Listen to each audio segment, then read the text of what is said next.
A paz do Senhor, meu querido e minha querida, tudo bem com você? Aqui estou eu mais um dia, Pastor Herman Temel, para darmos continuidade ao nosso plano anual de leitura da Bíblia e hoje nós vamos dar início à leitura do Novo Testamento. Isso mesmo, hoje nós vamos começar a ler os Evangelhos. Mas antes disso, se você ainda não se inscreveu aqui neste canal, inscreva-se, me ajude assim a crescer aqui na plataforma do YouTube e também a alcançar mais pessoas com a santa e bendita palavra do Senhor. Me ajuda muito também se você compartilhar este vídeo e já curti-lo. Tudo isso dará mais engajamento aos nossos vídeos e assim alcançaremos mais pessoas. Você, inclusive, que recebeu o link deste vídeo compartilhado por alguém e ainda não assistiu os vídeos anteriores, é bem importante que você assista. Afinal de contas, já lemos aí todos os livros do Antigo Testamento, já estamos aí há 9 meses juntos, todos os dias, lendo a palavra do Senhor. E assim, assistindo um vídeo por dia em um ano, você vai ler toda a palavra de Deus. Para ter acesso aos primeiros vídeos, nós temos aqui na descrição desse vídeo o link da playlist e também aqui nos cards. Amém? Mas agora vamos orar. É momento de falar com Deus. Feche seus olhos, curva sua cabeça.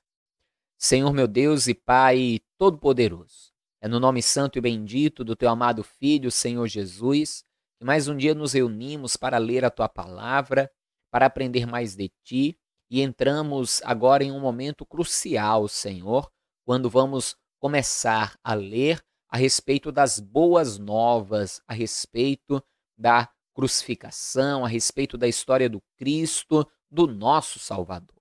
Por isso, Pai, que a cada dia os nossos corações estejam mais abertos para a Tua palavra e venhamos aguardá-la a cada dia mais e mais. Acrescenta-nos o conhecimento, a obediência e que assim vejamos e façamos prosperar o nosso caminho.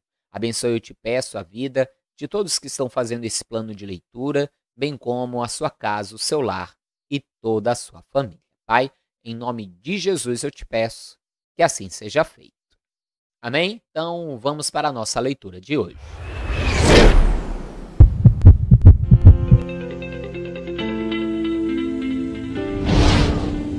Tendo em vista que muitos já se empenharam em elaborar uma narrativa histórica sobre os eventos que se cumpriram entre nós, conforme nos transmitiram os que desde o princípio foram testemunhas oculares dos fatos e servos dedicados à palavra, eu, pessoalmente, investiguei tudo em minúcias a partir da origem e decidi escrever-te um relato ordenado, ó excelentíssimo Teófilo. Vamos observar algumas coisas importantes aqui no Evangelho segundo Lucas, e nós vamos ler hoje o capítulo 1 de Lucas e o capítulo 1 de João. Veja que Lucas, ele fala aqui um dos motivos que o levou a escrever o Evangelho, que ele trata aqui como um tratado, como um documento ou coisa semelhante. Ele diz que muitos tentaram pôr em ordem, escrever o que havia acontecido, e que ele, então, tendo ouvido os testemunhos destes que viveram, conviveram com Jesus e que buscaram escrever acerca de todas as coisas que haviam acontecido, como nós vamos ver, inclusive, que existem outros evangelhos, né? Nós conhecemos aqui na palavra de Deus os quatro, Mateus, Marcos, Lucas e João. Ele então resolveu escrever também. E ele traz um detalhe, ele diz que justamente ele vai de forma minuciosa investigar pessoalmente todos os testemunhos e as testemunhas que ainda estavam vivas, que tiveram contato com Jesus, para que ele pudesse então averiguar, diante daquilo que ele havia ouvido, se aquilo que ele havia ouvido era verdade ou não. Então, o Evangelho de Lucas, inclusive, é um evangelho que traz mais coisas que não existem nos outros, mas coisas exclusivas. Isso mesmo. 60% do Evangelho de Lucas é de fatos exclusivos ou de detalhes exclusivos. Por exemplo, Lucas é o único que fala da infância e da juventude de Jesus. É o único que traz essa questão. Os outros trazem apenas o nascimento e depois, então, o seu ministério. Então, o Evangelho de Lucas ele é bem rico e nós vamos estar aqui sempre passeando de um evangelho para o outro, porque nós vamos pegar aqui a ordem cronológica, não de como foi escrito, mas a provável ordem cronológica de como aconteceram os fatos. E lembrando que muitas vezes um fato é contado em 3 ou até 4 evangelhos, então nós vamos ler o mesmo fato nos evangelhos diferentes e ver a visão diferente que cada um teve de acordo com o fato. Alguns que presenciaram o fato e outros fatos que foram testemunhados por alguém e contados aqui nos evangelhos. Outro detalhe é que você vê que Lucas ele escreve o seu evangelho destinado a uma pessoa, a um homem chamado aqui de excelentíssimo Teófilo, ou seja, provavelmente era um homem importante, que ninguém sabe quem é, para quem Lucas então vai dirigir esse seu livro, essa sua carta, esse seu tratado, esse seu documento que hoje nós conhecemos como Evangelho. Assim como Atos dos Apóstolos, que também foi escrito por Lucas e começa também semelhante a esse e também é dirigido a esse homem chamado Teófilo. Continue a leitura então. E isso para que tenhas plena certeza das verdades que a ti foram ministradas. Veja qual era o propósito do Evangelho de Lucas: trazer a veracidade da história que Teófilo ouviu. Porque contando a história de Jesus, para muitos é impossível. Muitos pensam, inclusive, que é mentira o Evangelho. Lucas, então, ele vai averiguar, através das testemunhas oculares da época, ele vai investigar de forma minuciosa para justamente traçar a história e poder atestar a veracidade de todos os fatos. Continue. Na época de Herodes, rei da Judéia, havia um certo sacerdote chamado Zacarias, que fazia parte do grupo sacerdotal de Abias. Não sei se você vai lembrar, mas foram divididas ali as 24 ordens sacerdotais, que foram divididas ali por Davi, e uma delas era a ordem de Abias, né? Então, Zacarias, ele vinha desta ordem, da ordem de Abias. Continue. Isabel, sua esposa, também era uma das descendentes de Arão. Os dois andavam em justiça aos olhos de Deus e obedeciam de forma irrepreensível a todos os mandamentos e doutrinas do Senhor. Contudo, eles não tinham filhos, porque Isabel era estéril e ambos eram avançados em idade. Em certa ocasião, quando seu grupo estava de serviço, Zacarias ministrava como sacerdote diante de Deus. Veja um detalhe aqui. Diferente de muitos homens ao longo da Bíblia, que quando as suas esposas eram estéreis, eles então casavam com outra mulher, ou muitas vezes até tinham uma concubina para ter filhos, aos sacerdotes isso não era permitido. É mais ou menos como nós vamos ver ali na carta de Paulo a Timóteo, quando fala do bispo, que diz que ele tem que ser marido de uma só mulher. Mas quando chegarmos na leitura de Timóteo, nós explicamos mais um pouco sobre isso. Continue. Ele foi escolhido por sorteio, de acordo com a tradição do sacerdócio, para ter acesso ao altar do Santo dos Santos e ali oferecer a queima do incenso. Veja que a turma sacerdotal era composta por vários sacerdotes. De todos os sacerdotes, todas as famílias, que era uma família só, descendentes de Arão, tinham as ordens sacerdotais e essas ordens sacerdotais, cada ordem servia diretamente no lugar santo durante um período do ano, e esta turma ali, dentre os da turma, era sorteado um para entrar no lugar santíssimo e ali acender o incenso diante do Senhor, porque a queima do incenso era como as orações do povo subindo a Deus, aquela fumaça perfumada. E sempre era escolhido um homem na sorte, porque assim todos se santificavam, porque qualquer um deles podia ser escolhido para entrar. E eles entravam normalmente de uma forma muito especial, porque existia um grande perigo de alguém entrar ali em pecado e acabar caindo morto. Por isso você vai ver mais à frente algo que vai acontecer. Eles entravam normalmente com a corda amarrada na cintura, com algumas sinetas, porque se aqueles que estavam fora percebessem que o sacerdote que havia entrado caiu morto lá dentro, tendo aparecido diante do Senhor em pecado, caiu morto lá dentro, os sacerdotes então puxavam o seu corpo para fora pela cordinha. Isso mesmo, o temor era muito grande, porque eles sabiam que um homem, um sacerdote, um homem em pecado, entrar diante da presença de Deus, provavelmente lhe causaria a morte. Continue. E chegando o momento da oferta do incenso, uma multidão de pessoas estava orando do lado de fora. Foi então que um anjo do Senhor apareceu a Zacarias à direita do altar do incenso. Assim que Zacarias o viu, ficou perplexo e um grande temor o dominou completamente. Provavelmente Zacarias pensou ali agora, vou morrer, né? O anjo ali surgiu. Ele nunca havia ouvido por parte dos outros sacerdotes o relato de estando ali um anjo aparecer, e ele temeu a morte. Temeu que pudesse estar em alguma falha e que houvesse de morrer ali. Mas nós lemos a respeito dele que ele e sua esposa eram irrepreensíveis. Veja por que o anjo estava ali. Continue. Entretanto, o anjo lhe assegurou: não tenhas medo, Zacarias. Eis que a tua súplica foi ouvida. Isabel, tua esposa, te dará à luz um filho, e tu lhe porás o nome de João.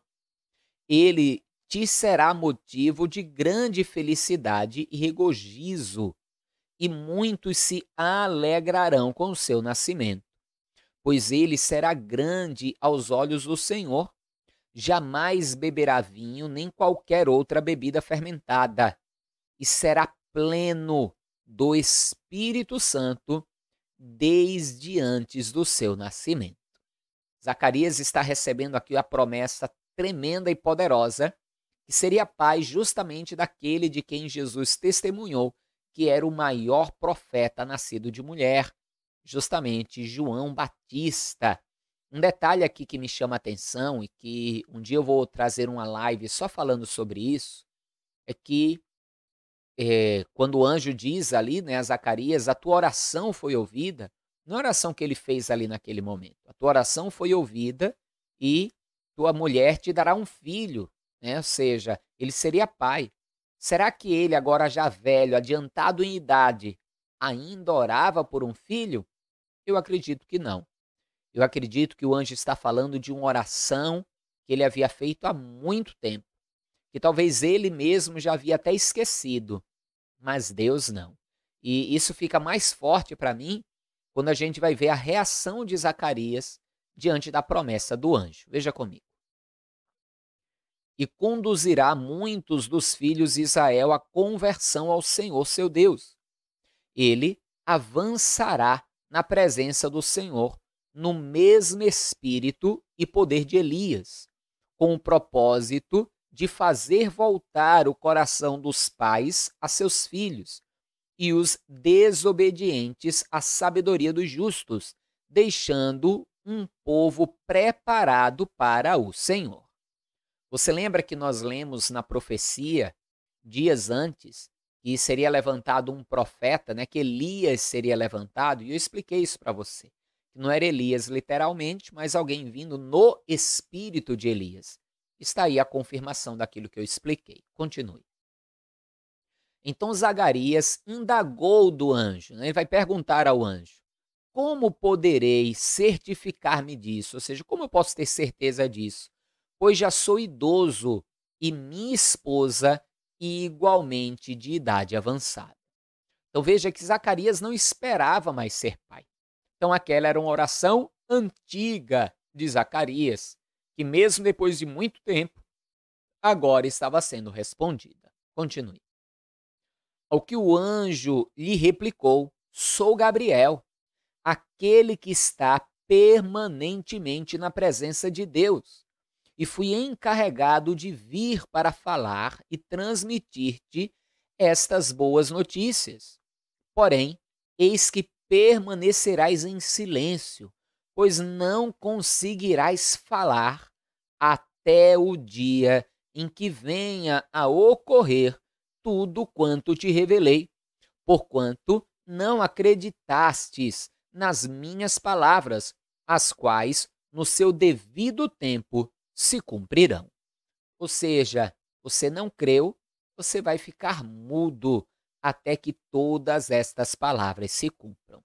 Já pensou se toda vez que duvidássemos de uma promessa de Deus ficássemos mudo? Pense que os cultos na igreja ia ser um silêncio só, e eu não ia. Não sei nem se ia ter alguém para pregar. É ou não é? Pois é, né? Ainda bem que hoje não acontece isso conosco. Porém, existe aqui uma mudez espiritual.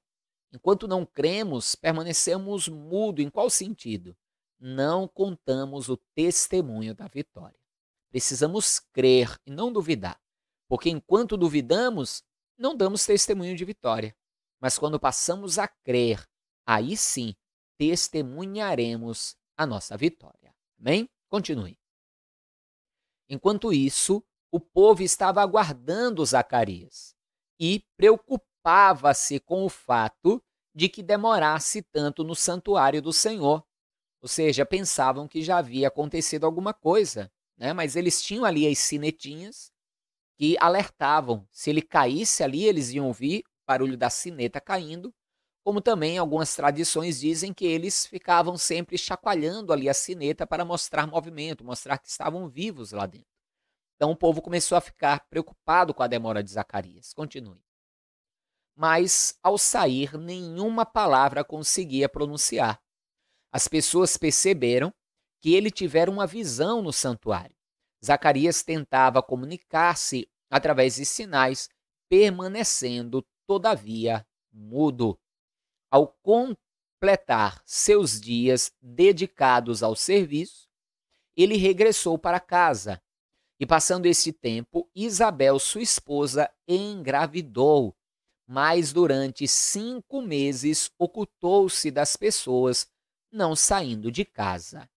Ela engravidou, mas permaneceu em casa. Nos primeiros meses, talvez com medo de perder a criança, não sei o porquê, né? A Bíblia não entra nesse detalhe. Continue. E passando esse tempo, Isabel, sua esposa, engravidou, mas durante 5 meses ocultou-se das pessoas, não saindo de casa. E ela dizia a si mesma: Isto é dádiva do Senhor para mim. Eis que seus olhos me contemplaram para retirar de sobre mim a grande humilhação que sentia diante de todos. Para uma mulher, na época de Isabel, não poder ser mãe era uma grande humilhação. Já falamos sobre isso quando lemos ali sobre Sara, né? Sobre Ana e Penina e aí por diante. Continue. Então, no 6º mês, Deus enviou o anjo Gabriel para Nazaré, uma cidade da Galileia, a uma virgem prometida em casamento a certo homem chamado José, descendente de Davi, e o nome da virgem era Maria. O anjo chegou ao lugar onde ela estava e, ao se aproximar, lhe declarou: Alegra-te, muito agraciada, o Senhor está contigo. Diante de tais palavras, Maria ficou intrigada, imaginando qual poderia ser o motivo daquele tipo de saudação. Mas o anjo lhe revelou: Maria, não temas, pois recebeste grande graça da parte de Deus. Eis que engravidarás e darás à luz um filho, a quem chamarás pelo nome de Jesus. Ele será grande e será chamado Filho do Altíssimo. O Senhor Deus lhe dará o trono de seu pai Davi, e ele reinará para sempre sobre o povo de Jacó, e o seu reino nunca terá fim. Aqui nós vamos ver então a promessa do nascimento do Salvador do mundo, do Messias, daquele cujo reino não teria fim. Assim como foi profetizado pelo profeta Isaías que a virgem conceberá. Justamente Maria sendo ainda virgem, desposada, ou seja, prometida em casamento para José, ela então vai receber esta promessa. Ela vai questionar, nós vamos ver isso, como eu posso engravidar visto que ainda não conheço o varão? E o anjo vai lhe dizer que a virtude do Espírito Santo lhe cobriria e então ela engravidaria. O Espírito Santo geraria no seu ventre aquela criança. Como nós lemos lá em Gênesis, capítulo 3, versículo 15, o proto-evangelho, o primeiro evangelho, a primeira boa notícia, a semente da mulher é aquela que esmagaria a cabeça da serpente. Amém, amados? Inclusive, eu tenho uma mensagem sobre Maria, que eu preguei agora no Dia das Mães aí deste ano, de 2021. Eu preguei sobre Maria e no final deste vídeo eu vou deixar, tá, para que você possa assistir também esta pregação onde eu entro em mais detalhes a respeito de Maria, que foi uma grande mulher, uma grande serva do Senhor. Não deve ser reverenciada nem adorada hoje em dia, mas foi uma grande mulher, foi uma bem-aventurada. Continue. E ele reinará para sempre sobre o povo de Jacó, e o seu reino nunca terá fim. Então perguntou Maria ao anjo: como acontecerá isso? Pois jamais tive relação sexual com homem algum. Então o anjo lhe esclareceu: o Espírito Santo virá sobre ti, e o poder do Altíssimo te cobrirá com a sua sombra. E por este motivo, o ser que nascerá de ti será chamado Santo, Filho de Deus.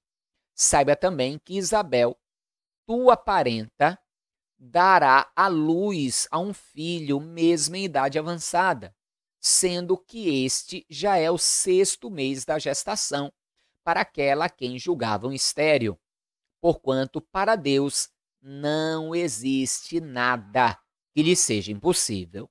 Diante disso, declarou Maria: eis aqui a serva do Senhor, que se realize em mim tudo conforme a tua palavra. E em seguida o anjo partiu.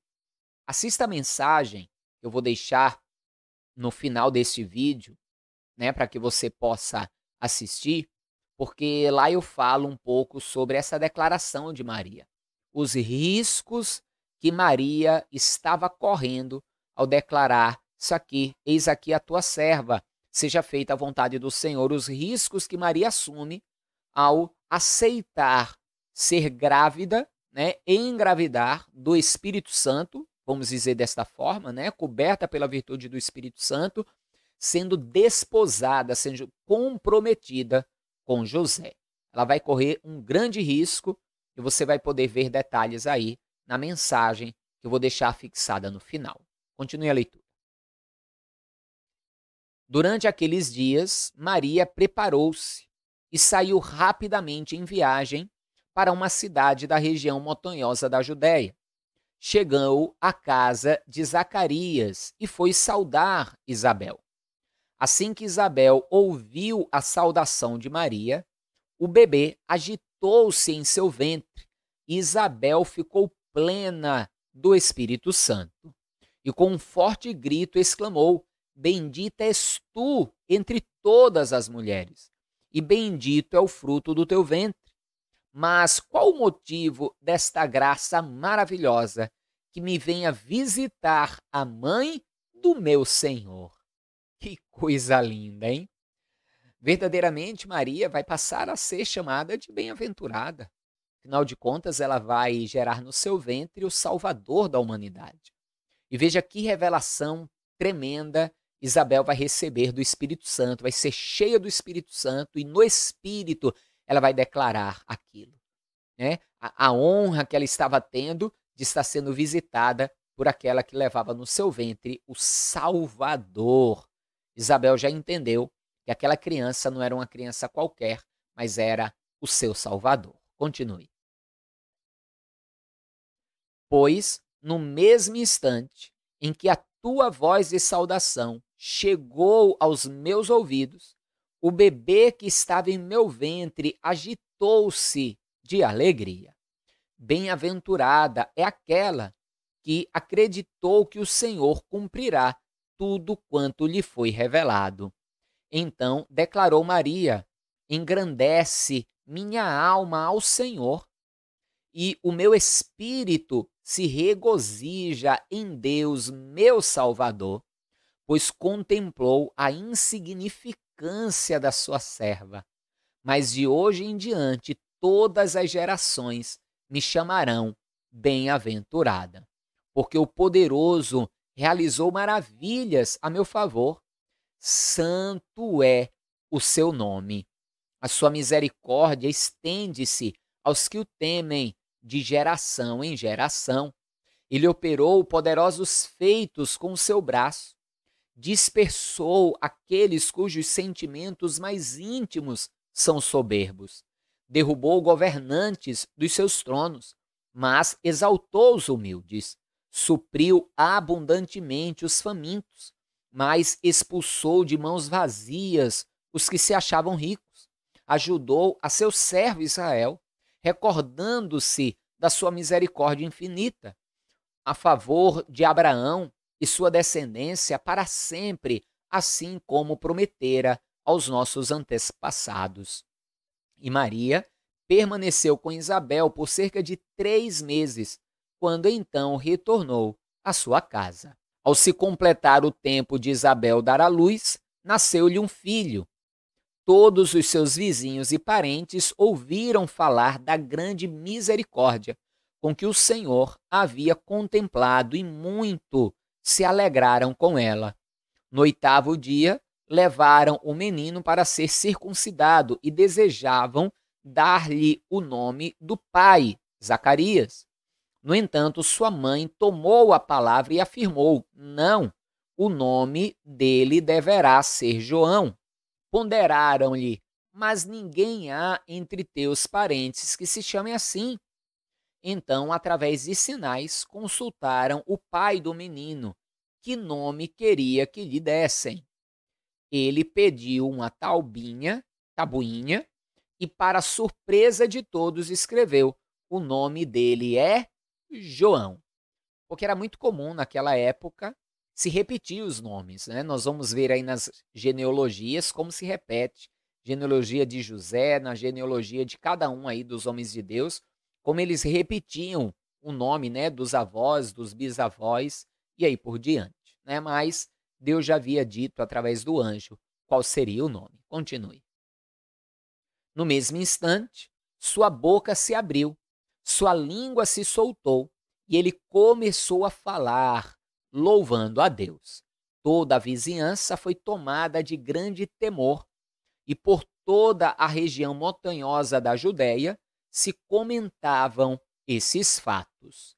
E aconteceu que todos quantos ouviam falar destas ocorrências ficavam imaginando o que virá a ser este menino, pois a boa mão do Senhor estava com ele. Então seu pai Zacarias foi cheio do Espírito Santo e profetizou: bendito seja o Senhor, Deus de Israel, pois que visitou e remiu o seu povo. Ele concedeu poderosa salvação na casa de Davi, seu servo. Veja, ele está profetizando sobre Jesus agora. Ele concedeu salvação na casa de Davi, seu servo. Tanto Maria era descendente de Davi, como aquele que será o pai humano de Jesus, né, José, também era da descendência de Davi. Continua. Assim como prometera por meio dos seus santos profetas desde a antiguidade, salvando-nos dos nossos inimigos e das mãos de todos os que nos odeiam, para demonstrar sua misericórdia aos nossos antepassados e recordar sua santa aliança, o juramento que prestou ao nosso pai Abraão, que nos resgataria da mão de todos os nossos inimigos, a fim de o servirmos livres do medo, em santidade e justiça, na sua presença, durante todos os dias de nossas vidas.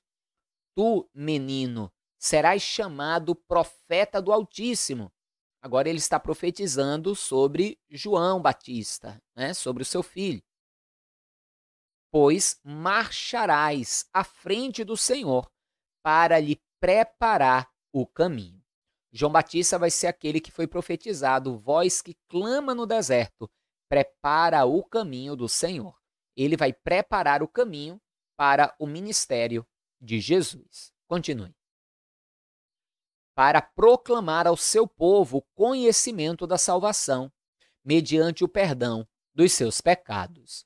E isso por causa das profundas misericórdias de nosso Deus, através das quais dos céus nos visitará o sol nascente, para iluminar aqueles que estão vivendo em meio às trevas e guiar nossos pés no caminho da paz. E o menino crescia e se robustecia em espírito e viveu no deserto, até ao dia em que havia de revelar-se publicamente a Israel. Amém, amados? Então, João Batista ali, quando mais jovem, ele vai para os desertos, e aqui existem várias teorias teológicas, inclusive que ele começou a fazer parte ali de um grupo, né, de servos de Deus que habitavam no deserto. Existem aqui algumas especulações, mas enfim, ele vai ficar ali até se revelar no seu ministério, que vai ser ali às margens do Jordão, no deserto, para batizar as pessoas, pregando o arrependimento. Amém? Mas não encerramos o vídeo, vamos agora para João, capítulo 1. Leia comigo. No princípio era a palavra, e a palavra estava com Deus, e a palavra era Deus. Veja que algumas traduções vai estar no princípio era o verbo. Aqui não faz diferença, porque o verbo é a palavra que saiu da boca do Senhor, o haja luz, o haja de Deus, né?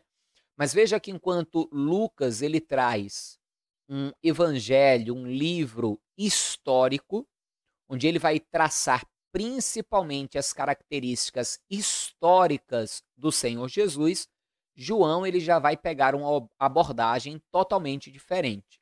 A abordagem principal no evangelho de João é justamente a divindade do Cristo. Isso mesmo.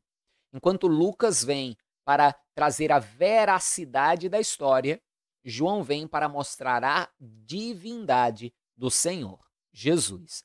Que assim como ele nasceu 100% homem, ele também é Deus e é Filho de Deus, o Messias. Continue. Ele, a palavra, estava no princípio com Deus. Todas as coisas foram feitas através dele, e sem ele, nada do que existe teria sido feito. Nele estava a vida, e a vida era a luz dos homens. E a luz resplandece nas trevas, mas as trevas não a venceram. Houve um homem enviado de Deus, cujo nome era João. Ele veio como testemunha para que testificasse a respeito da luz, a fim de todos virem a crer por intermédio dele. João não era a luz, mas foi enviado para testemunhar da luz. A palavra é a luz verdadeira que, vinda ao mundo, ilumina toda a humanidade. Veja que ele cita João Batista. Enquanto Lucas traz o detalhe da história, João cita. Houve um homem que veio antes dele, João, veio para testificar da luz. E foi isso que João Batista fez, deu testemunho de Jesus. Este é o Cordeiro de Deus que tira o pecado do mundo. Batizou Jesus e aí por diante. Quando perguntavam a ele se ele era o Cristo, ele dizia, não, não sou o Cristo. Nós vamos ler tudo isso. Então, veja que a abordagem de João é diferente. Por isso é interessante conhecermos os 4 evangelhos, porque eles se completam. Continue. Aquele que é a palavra estava no mundo, e o mundo foi feito através dele, mas o mundo não o reconheceu. Ele veio para o que era seu, mas os seus não o receberam.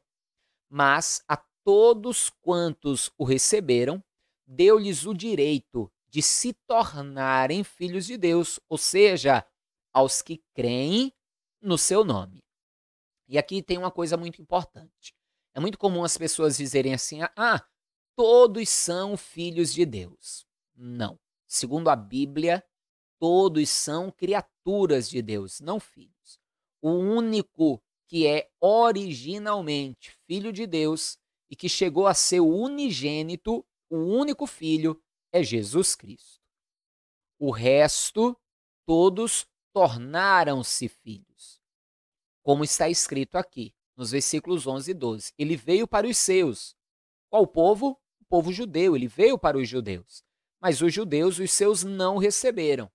E então, isso abre espaço para que qualquer pessoa possa se tornar filha de Deus. Mas como? Quem é que se torna filho de Deus? Aqueles que o recebem, aqueles que creem no seu nome. Então, biblicamente, só é filho de Deus quem recebe a Jesus Cristo, crendo assim em seu santo nome. Amém? Continue. Os quais não nasceram do sangue, nem da vontade da carne, nem da vontade do homem, mas de Deus. E a palavra se fez carne e habitou entre nós. Ou seja, a palavra criou todas as coisas, mas em um tempo determinado se fez carne e habitou entre nós. Foi o que aconteceu com Jesus. Vimos a sua glória, glória como a do unigênito, primeiro e único, unigênito do Pai, cheio de graça e de verdade. João testemunha sobre Jesus e exclama dizendo: Este é aquele de quem eu disse, ele é o que vem depois de mim. Tem a excelência, porquanto já existia antes de mim. E da sua plenitude todos nós temos recebido graça sobre graça, porquanto a lei foi dada por intermédio de Moisés, mas a graça e a verdade vieram através de Jesus Cristo. Ninguém jamais viu a Deus. O Filho unigênito que está no seio do Pai é quem o revelou. Por isso que Jesus vai dizer mais na frente, nós vamos ver isso aqui no Evangelho de João mesmo, ele vai dizer a Filipe. Filipe diz: mostra-nos o Pai. Jesus vai dizer: vocês têm andado comigo há tanto tempo e ainda não o conhecem? Porque Jesus veio justamente para revelar o Pai para toda a humanidade. Continue. E este é o testemunho de João, quando os judeus enviaram de Jerusalém sacerdotes e levitas para o interrogarem: quem és tu? Ele confessou e não negou, mas declarou francamente: eu não sou o Cristo. E o questionaram: quem és então? És tu Elias? Ele disse: não o sou. És tu o profeta? E João afirmou: não. Quando eles perguntam aqui: és tu o profeta? É porque Moisés profetizou que viria outro profeta depois dele, a quem todos obedeceriam. E esse profeta de quem Moisés profetizou é justamente Jesus. No seu reino eterno, todos que estarão no reino eterno serão obedientes a Cristo. Continue. Então perguntaram a ele: quem és tu? Dá-nos resposta, para que a levemos àqueles que nos enviaram. Que dizes a respeito de ti mesmo? E João lhes disse: eu sou a voz do que clama no deserto. Fazei um caminho reto para o Senhor, como disse o profeta Isaías. Ou seja, eu sou o cumprimento de uma profecia, não sou nada mais do que isso. João, mais uma vez, se diminuindo para Jesus crescer. Infelizmente, isso tem faltado muito nos pastores, profetas, apóstolos e bispos de hoje, né? Muitos hoje têm enaltecido a própria pessoa ao invés de enaltecer a Cristo, né? eu vou te curar, eu vou fazer isso, não porque fulano vai orar e o milagre vai acontecer. Sem Jesus não somos coisa nenhuma. Temos que dizer como João Batista que eu diminua para que ele cresça. Continue. Ora, os que haviam sido enviados faziam parte dos fariseus. E perguntaram-lhe ainda: então, por que batizas, se não és o Cristo, nem Elias, nem o profeta? João respondeu-lhes, dizendo: eu batizo com água, mas no meio de vós já está quem vós não conheceis. Ele é aquele que vem depois de mim, cujas correias das sandálias não sou digno de desamarrar. Estas coisas aconteceram em Betânia, do outro lado do Jordão, onde João estava batizando. No dia seguinte, João viu a Jesus, que vinha caminhando em sua direção, e disse: eis o Cordeiro de Deus, que tira o pecado do mundo. Este é aquele do qual eu disse: depois de mim vem um homem que tem excelência, pois que já existia antes de mim. Eu não o conhecia, mas a fim de que ele fosse revelado a Israel, vim, por isso, batizando com água. Veja que quando João diz eu não o conhecia, nós temos que entender duas coisas. Primeiro, existe a grande possibilidade de João Batista conhecer a Jesus, afinal de contas, eles eram primos. Mas existe também a possibilidade deles não se conhecerem pessoalmente, porque João Batista viveu no deserto e Jesus não. Ele viveu ali em Nazaré, na sua cidade, com seu pai. Eles provavelmente Jesus ia ao templo, nós sabemos, as festas obrigatórias, mas não sabemos como João fazia isso. Então pode ser que eles nunca houvessem se visto realmente. Mas quando João diz aqui eu não o conhecia, o que João está querendo dizer é que ele não conhecia quem era o Cristo. Ainda que ele conhecesse a Jesus pessoalmente, ele não sabia que esse seu primo era o Cristo. Foi nesse instante, nesse momento aqui, quando ele viu a Jesus, aqui neste dia, que ele entendeu pelo Espírito Santo que ele era o Cristo, aquele que havia de vir. Continue. E João testemunhou dizendo: vi o Espírito descendo do céu como uma pomba e permaneceu sobre ele. O que aconteceu no dia do batismo de Jesus? Nós vamos ver isso com mais detalhes em outros evangelhos. Continue. Eu não o conhecia.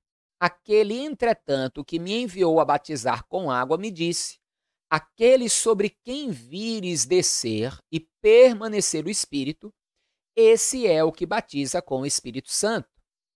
E eu, de fato, vi e testifico que este é o Filho de Deus.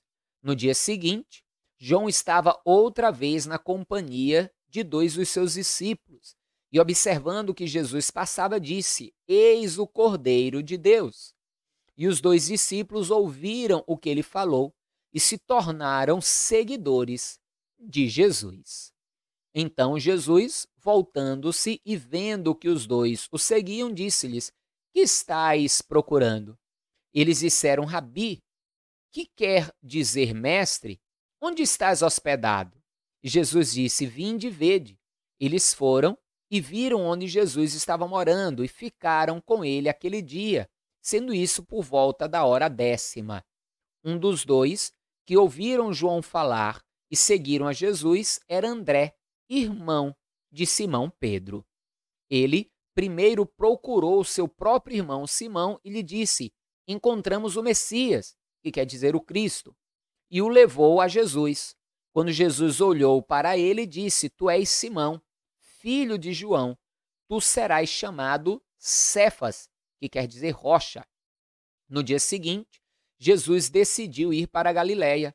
Quando encontrou a Filipe, disse-lhe: segue-me. Ora, Filipe era de Betsaida, cidade de André e de Pedro. Filipe encontrou a Natanael e disse-lhe: encontramos aquele sobre quem Moisés escreveu na lei, e a respeito de quem também escreveram os profetas, Jesus de Nazaré, filho de José. Antes de continuarmos, deixa eu colocar um detalhe. Veja que João logo apresentou aos seus discípulos o Cristo. E eles foram e seguiram. E por quê? Porque eu, por exemplo, como pastor, não faço discípulos para mim. Eu tenho que fazer discípulos para Cristo. O homem que faz discípulos para si mesmo não está pregando o real evangelho. Porque o real evangelho faz discípulos para Cristo. Afinal de contas, eu não posso salvar ninguém. É como eu já falei algumas vezes para a igreja, em algumas vezes em vídeos. O povo que congrega comigo no ministério Atos 29 não são minhas ovelhas, são ovelhas de Jesus. O que eu estou fazendo é, em amor a Cristo, apacentando, cuidando das ovelhas que são dele, e um dia terei que prestar contas de cada uma delas. E aqui nós vamos ver então Jesus começar a chamar os discípulos. Primeiro André, que era irmão de Pedro, depois Filipe, que era amigo também, e aqui no decorrer, vamos continuando. Volte comigo. E Natanael disse-lhe: pode alguma coisa boa vir de Nazaré? Filipe respondeu-lhe: vem e vê. Nazaré tinha uma má fama, e isso até é profético, porque a palavra já dizia, já trazia a profecia que justamente ela que outrora havia sido humilhada seria exaltada, justamente porque era de lá então o Messias, ainda que Jesus nasceu em Belém, mas ele viveu e cresceu em Nazaré. Continue. Jesus viu Natanael se aproximando e disse a seu respeito: eis um verdadeiro israelita, em quem não há falsidade. Disse-lhe Natanael: de onde me conheces? Respondeu-lhe Jesus: antes de Filipe te chamar, quando tu estavas debaixo da figueira, eu te vi. Natanael exclamou: mestre, tu és o Filho de Deus, tu és o Rei de Israel. Agora, o que Natanael estava fazendo debaixo da figueira, não me pergunte, porque eu não sei. Mas na hora que Jesus trouxe essa revelação, na hora ele creu. Na hora ele acreditou e, assim como Filipe, que o seguia, também vai passar a segui-lo. Continue. Jesus lhes respondeu: por que eu disse que te vi debaixo da figueira, crês? Pois tu verás coisas muito maiores do que estas. E disse-lhe Jesus: em verdade vos asseguro que vereis o céu aberto e os anjos de Deus subindo e descendo sobre o Filho do Homem. E aqui Jesus já estava falando no momento depois da sua morte e ressurreição, quando ele seria recebido no céu diante de cerca de 500 testemunhas ali na sua ascensão, que nós só vamos ver no finalzinho dos evangelhos e no iniciozinho lá do livro de Atos dos Apóstolos. Amém, amados? Mas ficamos por aqui na leitura de hoje. O vídeo ficou até um pouquinho comprido, mas vale a pena. O evangelho a gente vai ler aí rapidinho. E parabéns para você que está até aqui comigo. São 9 meses que estamos juntos aí, lendo a palavra de Deus. Daqui a 3 meses nós encerramos essa leitura diária para a glória do Senhor. Amém? Não esqueça que você pode mandar aqui, ó, seu pedido de oração, né? Você pode mandar aqui o seu pedido de oração e você pode também contribuir com a sua oferta através desse outro número do Pix. Mas amanhã estaremos de volta com a nossa leitura. Um forte abraço, a paz do Senhor, até amanhã e viva Ele, viva Jesus!